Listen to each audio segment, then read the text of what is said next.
Stage fright. The fear of what? I mean, fear of what? Well, it's the fear of judgment and fear of public failure. Boy, oh boy. Pretty scary stuff. Now, I sort of wondered about that for a long time, what it is that, you know, that famous survey of, you know, the #1 fear in North America is public speaking, and the jokes about it and the stories about it.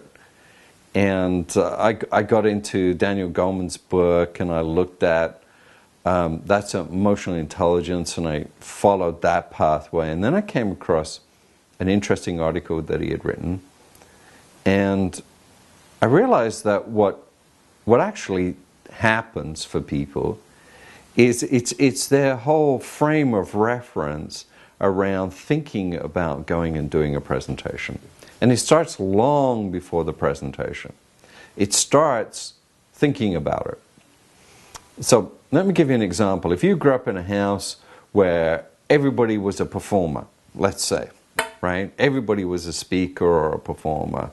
Well, not necessarily a speaker. You know, mom was an actress, or dad was an actor, or mom was a director, or somebody else was in theater, and you grew up in theater, and that was normal. Getting up to do a presentation, just as an extension of yourself. If every Sunday afternoon you sang songs, or played the piano, or sang in the church, it's natural for you to be a performer.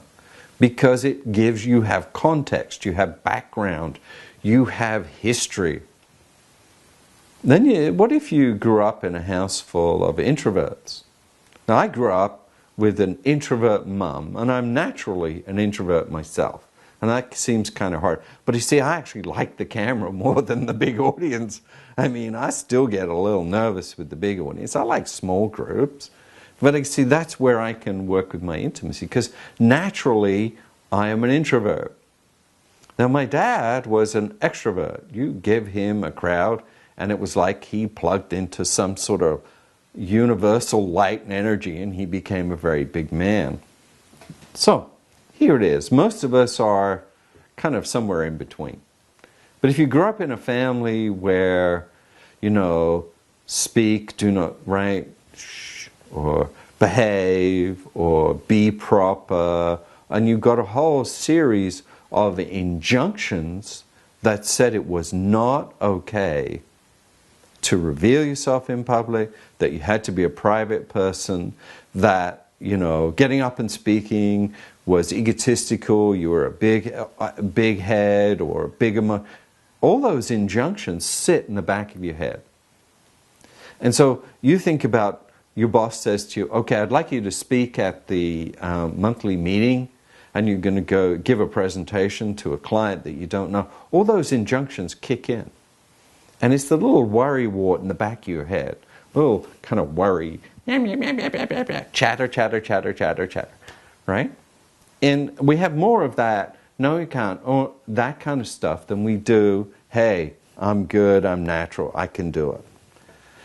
So, what do you do about it? Well, I've got a short answer and a long answer. So, I'll tell you the long answer. You need to read my book, Presentation Power, and you need to come and take the workshop, Presentation Power, and then you need to get coaching. That's the long answer. The short answer is do it. Go do it. Just get over it and go do it. It is the way you think about it that is made. It's all in your head, the way you think about it. Now, in one of my previous little video blogs, I talked about audiences. Most audiences want you to succeed. Well, focus on that. That they want you to succeed. That you have knowledge and depth about what you're doing. You know, it's not true that most people want you to fail. That is a lie. You needn't really be afraid of being in front of the camera, or in front of people, in front of an audience. So, one of the key things is go do it, and always show up and be real. Bye for now, Geoffrey.